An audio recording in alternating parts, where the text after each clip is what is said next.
In this lecture, we'll start looking at high-resolution methods, in particular a class of methods that have the property of being total variation diminishing, or TVD, for scalar problems. And then later we'll look at how to extend these methods also to systems of equations. So let me just remind you what we were looking at before in terms of problems with standard numerical methods like the upwind method shown in the first column here, or the Lax-Wendroff method in the second column.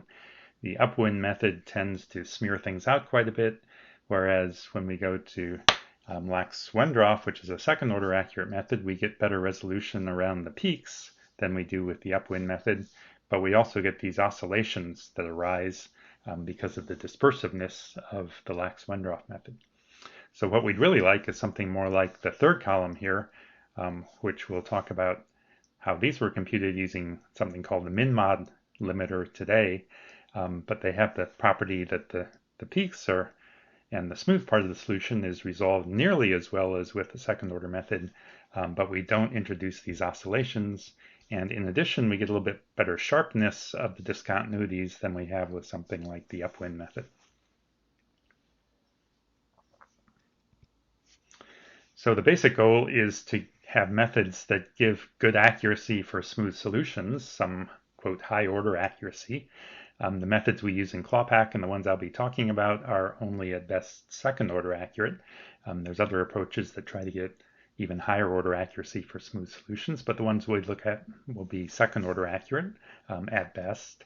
But we also want to make sure that they don't introduce oscillations around discontinuities the way that some standard second order methods do, because not only are those kind of ugly in our solution, but they can also lead to nonlinear instabilities, and they can lead to problems if you're modeling something like the pressure in a gas dynamics problem or density that physically simply can't go negative, and yet the oscillations might cause it to. So we want to avoid oscillations. Also, when we have discontinuities like shock waves, as we often have in hyperbolic solutions, we really want minimal smearing of that shock wave.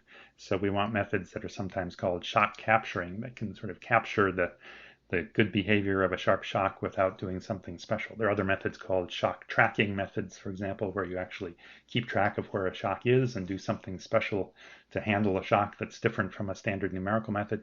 But the shock capturing methods essentially use the same method everywhere, but automatically capture discontinuities reasonably well.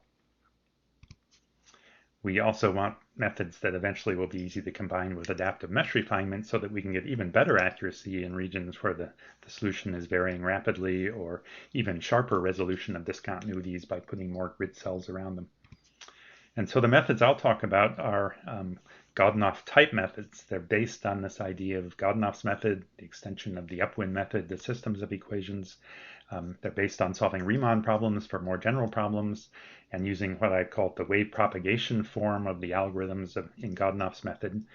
But in computing those waves and propagating them, we'll see how we can add in a second order correction term, but then we'll introduce something called a limiter to limit the amount of the second order correction term so that we're only adding it in around where the solution is smooth and where the second order correction terms might be doing some good, and we don't add it in around discontinuities where it might instead be introducing oscillations. So that's kind of the overview of the idea of these methods. And eventually we will extend them to systems of equations, again using this Riemann solution.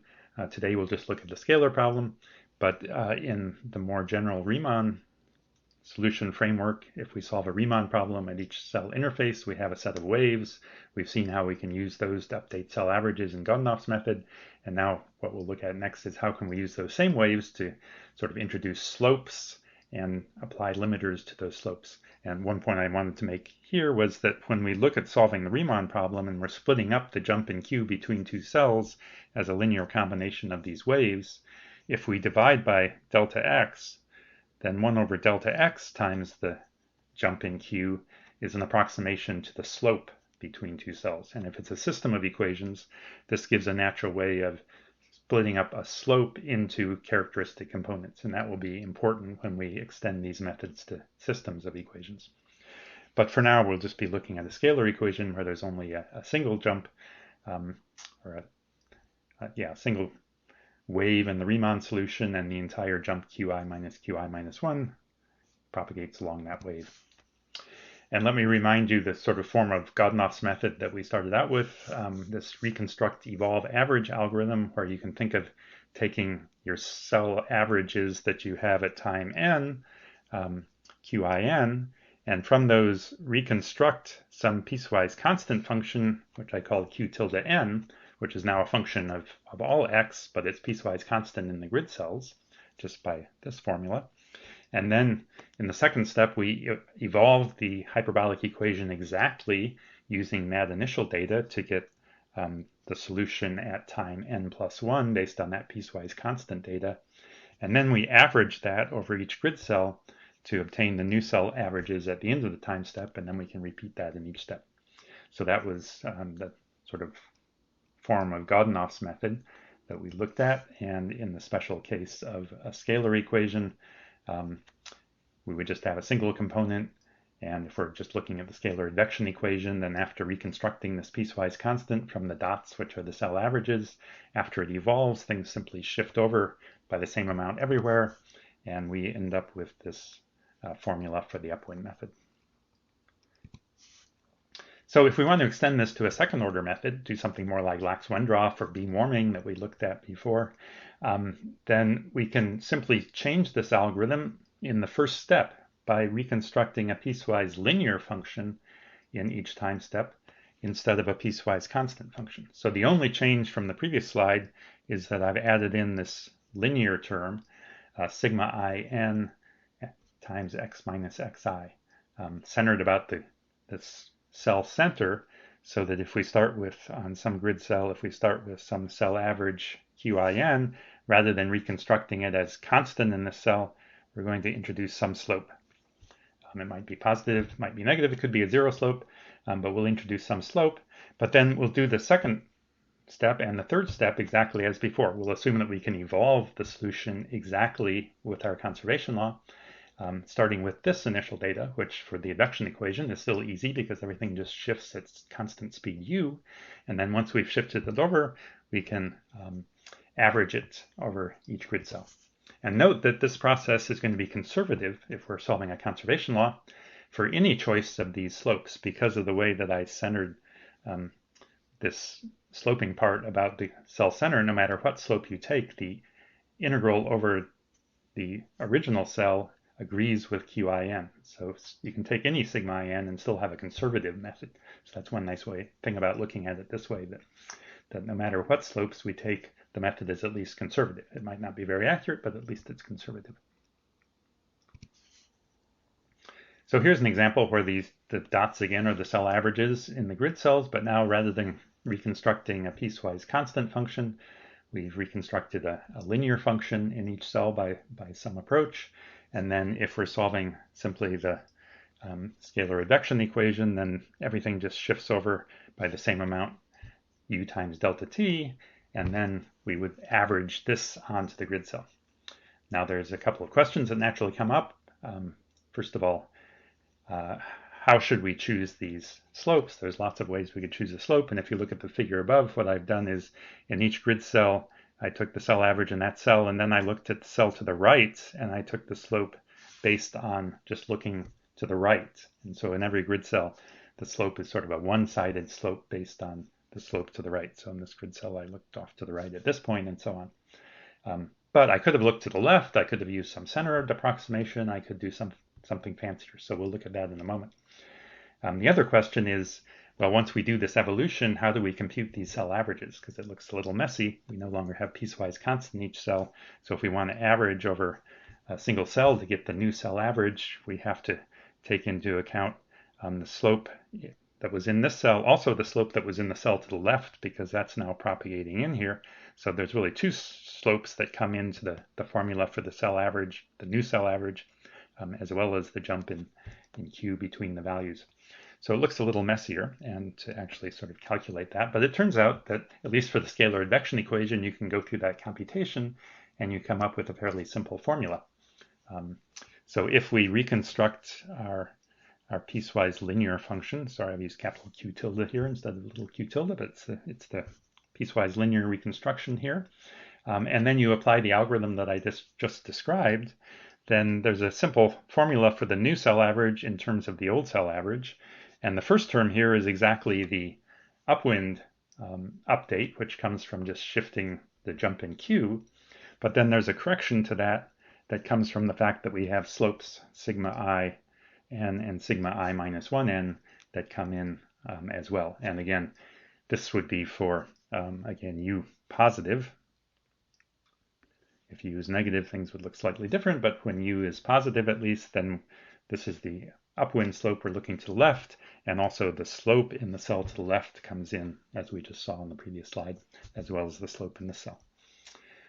And actually, if you think about this now, the fact that we're looking at differences of slopes and dividing by delta x suggests that we're approximating second-order derivatives, since each slope is an approximation of the first derivative.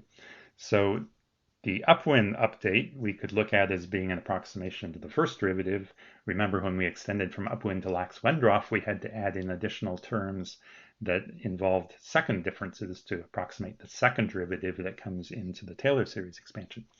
So this additional term that we're adding has the same sort of flavor as Lax-Wendroff or beam warming, where we were adding that in.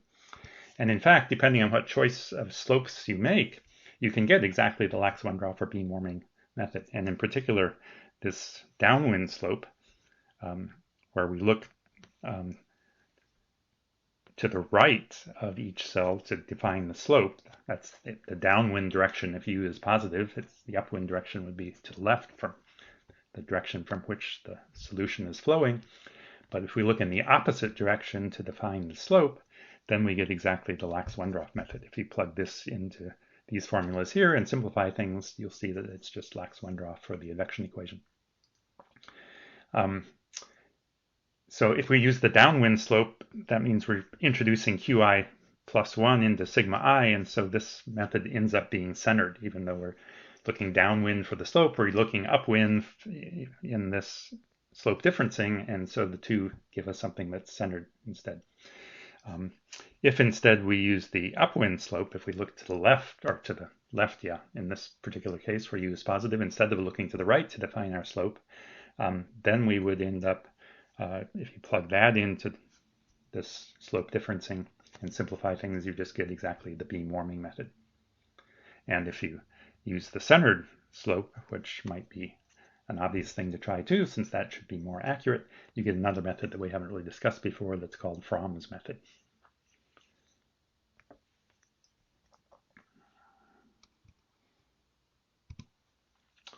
Okay, there's a problem though with using the Lax-Wendroff method. As we saw, it introduces oscillations, and we can analyze that now in terms of this interpretation that we just went through of reconstructing a piecewise linear function. So suppose that we have this piecewise, or suppose we have this set of cell averages, which might have come from starting with just a constant function that maybe has a discontinuity here somewhere in this grid cell, and otherwise is constant. Then when we compute cell averages, we would get these blue dots here, constant down here, and it's also constant up here. And there's maybe one cell where that's sort of an average value in between because the discontinuity is somewhere in that cell. So if we started with that nice sharp discontinuity and computed cell averages to get these blue dots, that would look fine. But if we now reconstruct a piecewise linear function using what I call the Lax-Wendroff slopes, looking to the right to define a slope, then in this cell here, even though the cell average is the same as all the values to the left of it, the slope that we would get would be the one calculated using this point over here, and we would end up introducing an overshoot in our reconstruction that wasn't there in the initial data. It's still conservative. The integral of the blue curve, the function, is the same as delta x times the sum of the cell averages. It's still conservative, but if we now evolve it by one time step with the advection equation, and think about now averaging that onto the grid to get our new cell averages, then in this cell here where we have this overshoot that's now moved in, the new cell average is going to be up here somewhere. And it's going to be higher than the cell averages to the left. And here we might get some cell average that's maybe reasonable, and here we get some cell average that's here maybe, and then we get this. So we'd end up introducing in our new cell averages an overshoot behind the discontinuity that wasn't there before. And it's a result of the fact that we've sort of chosen our slopes by looking to the right, and so even though things should have been flat in this one cell, we've introduced this oscillation. And if you remember when we solved the equation with the Lax-Wendroff method for this case of advection with U positive, we got this string of oscillations that eventually show up behind the discontinuity.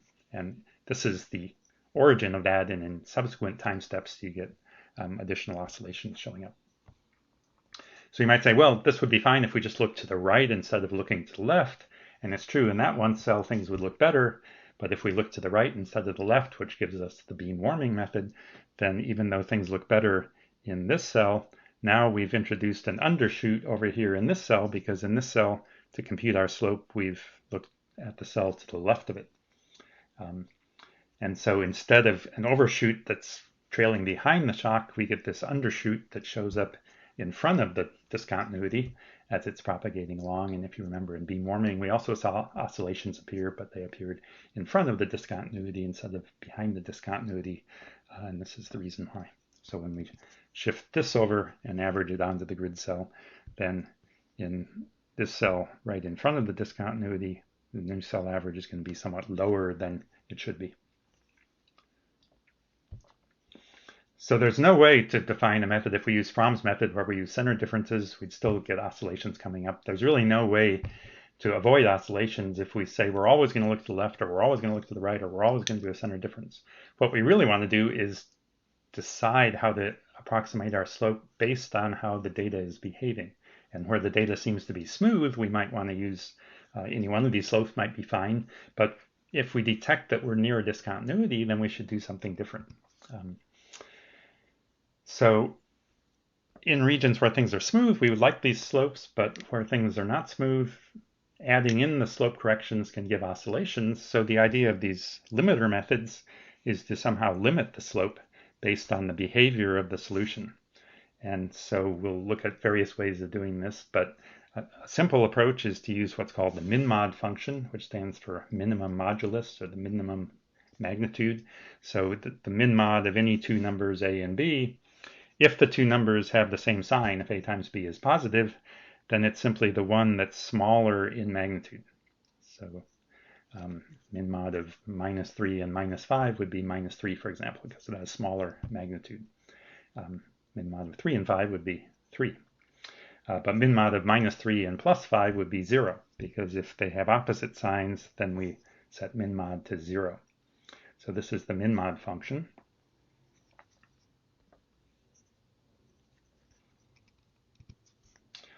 And if we use this to define our slopes, then it has a nice property that it does exactly what we're sort of hoping. In this cell, for example, it looks at the slope to the right, which is some large negative value, and it looks at the slope to the left, which is 0, and the minmod of those two is 0, so it sets the slope to 0 in that cell.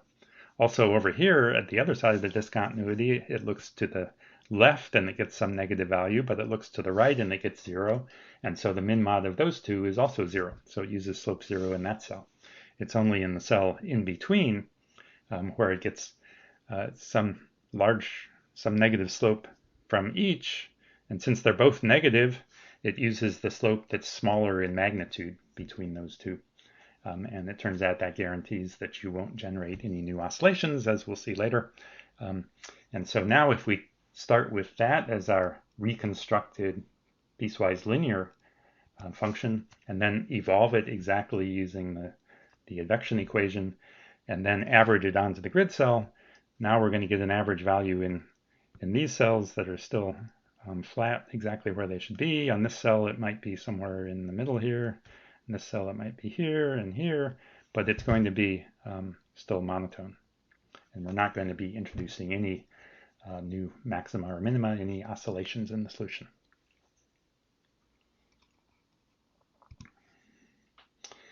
So here's another example, or the example I showed at the beginning, using this minmod limiter for the same test problem we'd looked at before with upwind and Lax-Wendroff.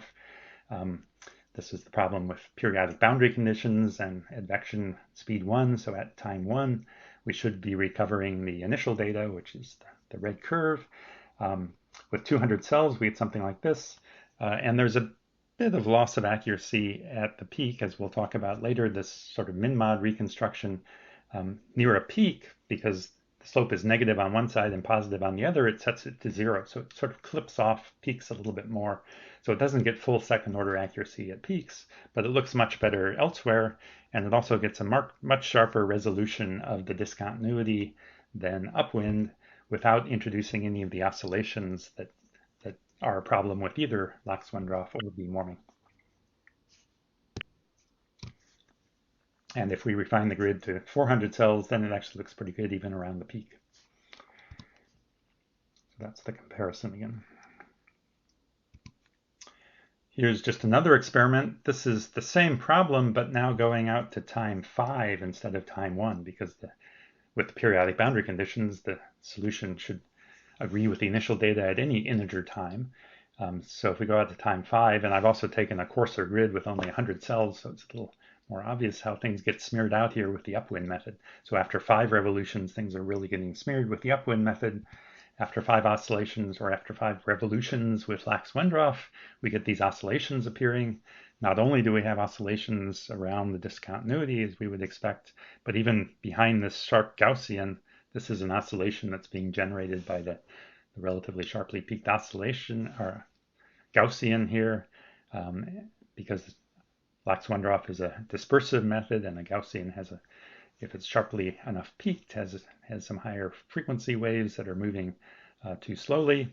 And as a result, we also see that the peak isn't very well represented anymore, and the location of the peak is sort of trailing behind where it should be, and that would only get worse with time if we went out to more time steps.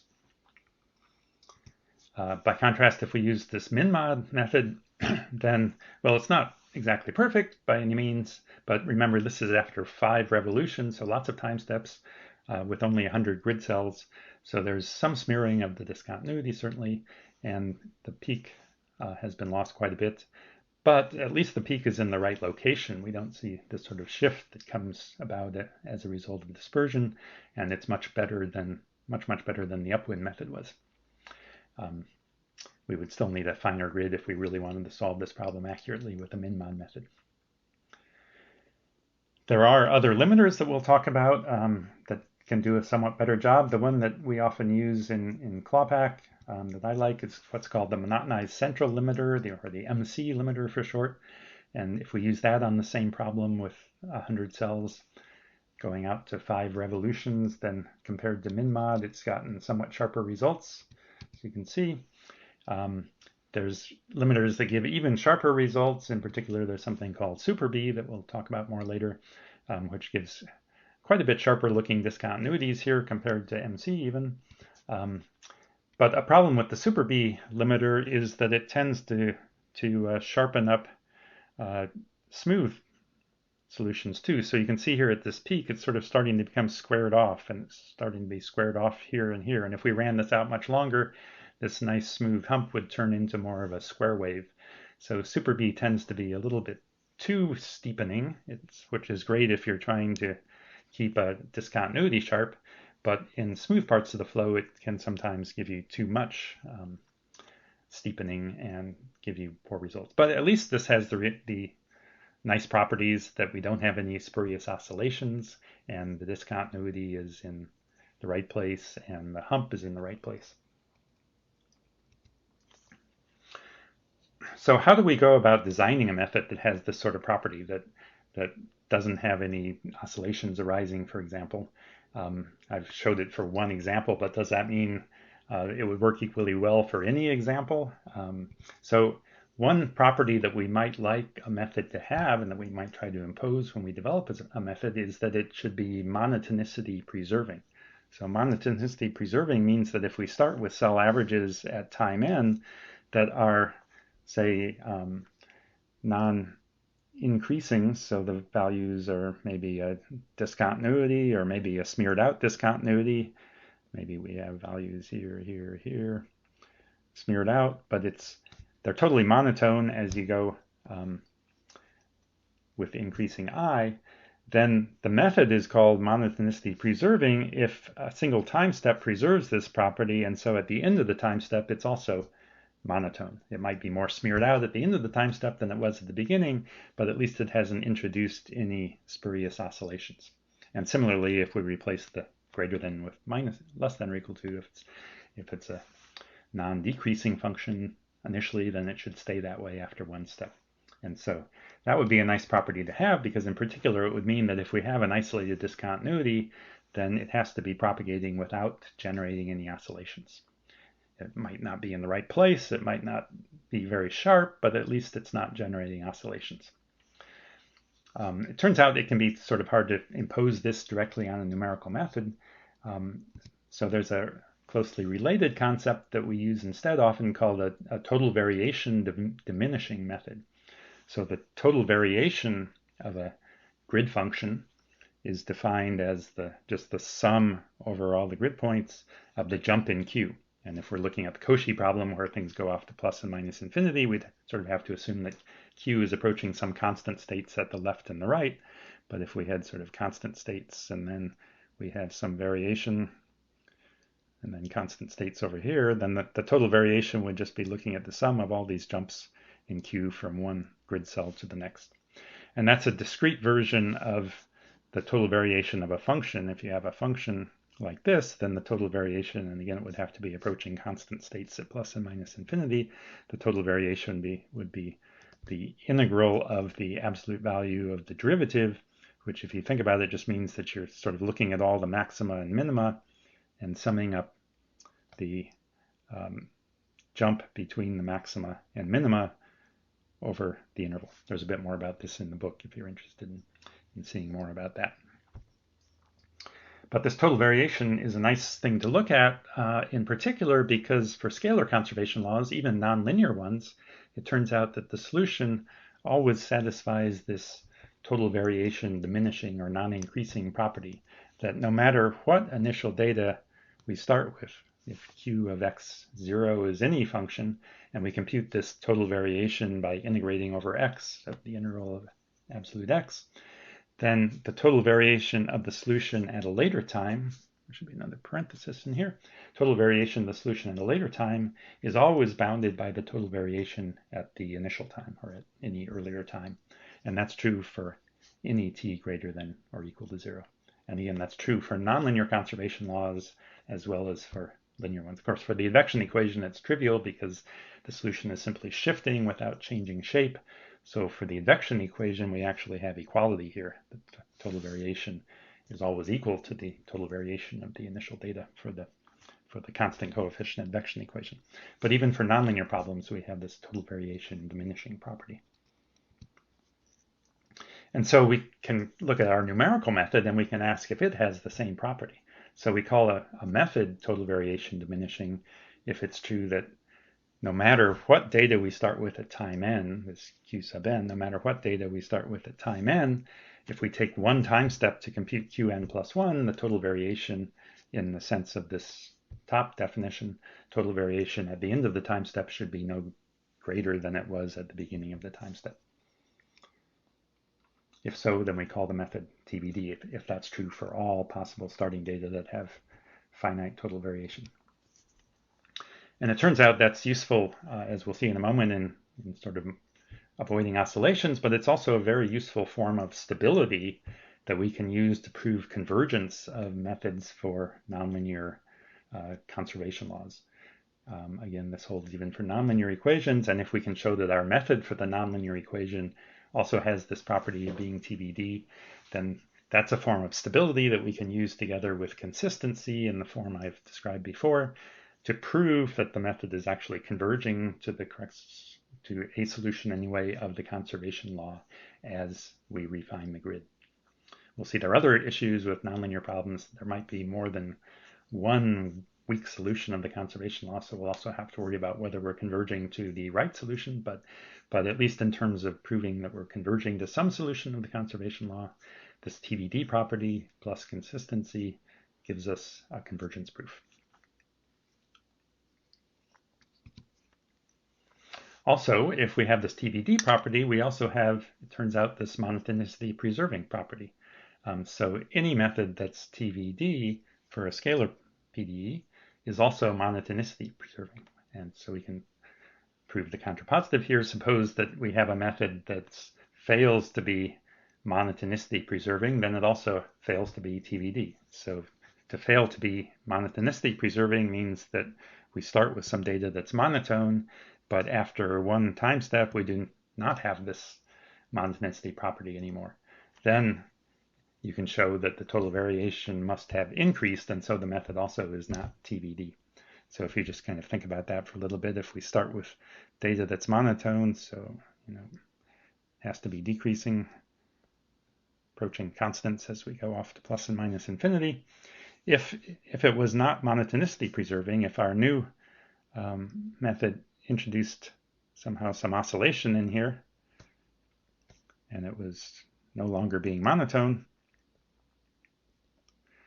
then if we look at the total variation, that would also have to increase. The total variation of the initial data was just the difference between the left state and the right state, but the total variation of the new data includes also additional total variation going up to this new peak that we've introduced.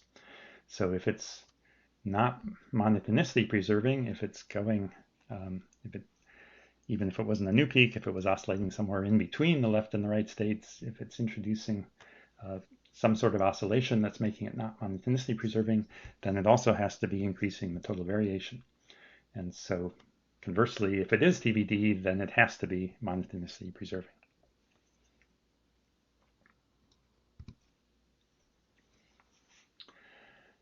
So how would we derive a numerical method that's TVD, that has this nice property? This seems to be sort of a global property. We're summing over all I, the jump between Qi and Qi plus 1. How do we prove that a method is TVD? Well, there's one simple way based on this reconstruct evolve average format that we've looked at, using the following facts. First of all, as I'd mentioned, for a scalar conservation law, the exact solution is TVD.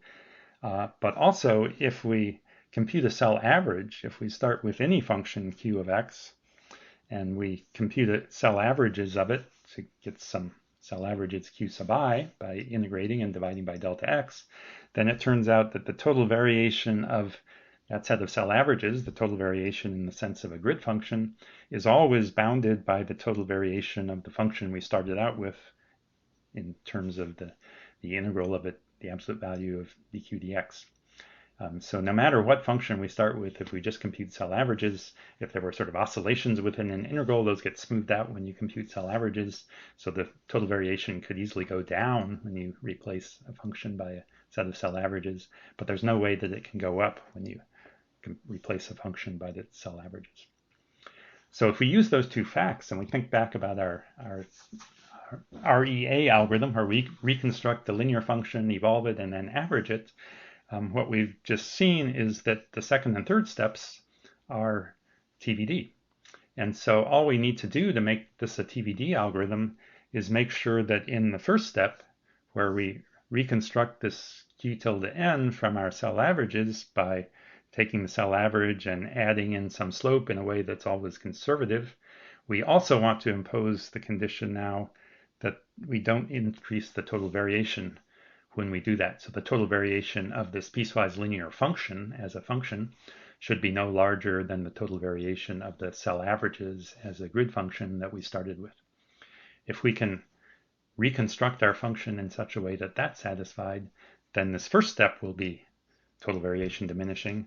The second and third steps are by what we were looking at on the previous slide. And so when we put it all together, the whole algorithm ends up being TVD. Proof is sort of at the bottom. We can, based on starting with the third step, we know that the total variation of our new solution is no bigger than the total variation of the q tilde n evaluated at time n plus 1, because averaging doesn't increase the total variation, so that's this inequality. But then from the second step, we were evolving a hyperbolic equation exactly to get from q tilde at time n to get q tilde at n plus 1. So that means that the total variation at time n plus 1 is no bigger than the total variation at time n for this function q tilde n. But then in the first step, if we reconstructed things so that the total variation of that q tilde n was no bigger than the total variation of qn, then we have this final inequality. And so putting it all together, we get that the total variation at time n plus 1 is no bigger than the total variation at time n of our grid function. So this approach gives us a nice way to see that this algorithm will be total variation diminishing. All we have to do is make sure that we satisfy the first property, that we do a reconstruction with a piecewise linear that's TVD. And we'll look more in the next lecture at exactly how to, to prove that kind of thing, but just leave you with one example again. This is a set of cell averages, the dots that are reconstructed with the Lax-Wendroff slopes looking to the right at each grid point. And that clearly gives something which is not a total variation diminishing reconstruction. Around this point, for example, the cell averages have a small jump, but our function that we've reconstructed with has a much bigger peak. So we've introduced more total variation there. Also, any place that we have this sort of sawtooth pattern appearing, where the slope in one cell is larger than the slope in the neighbor, and it goes up and then down again right at the interface, that has introduced total variation in the blue curve, the piecewise linear reconstruction that wasn't in the initial data. And so the total variation of the q tilde n, the blue curve in the top figure, would be greater than the total variation of the original grid points. The figure on the bottom shows exactly the same data, but reconstructed with the minmod slope instead. And so here, anywhere that we're at a maximum, the slope on one side is positive, the slope on the other side is negative, so it uses a zero slope, which may not capture a smooth peak all that well. So here, for example, where the peak should be nice and smooth, it may not capture it quite as well as it might, but it has the property that it never increases the total variation. And in this bottom picture, the total variation of the blue curve is the same as the total variation of the data that we started with.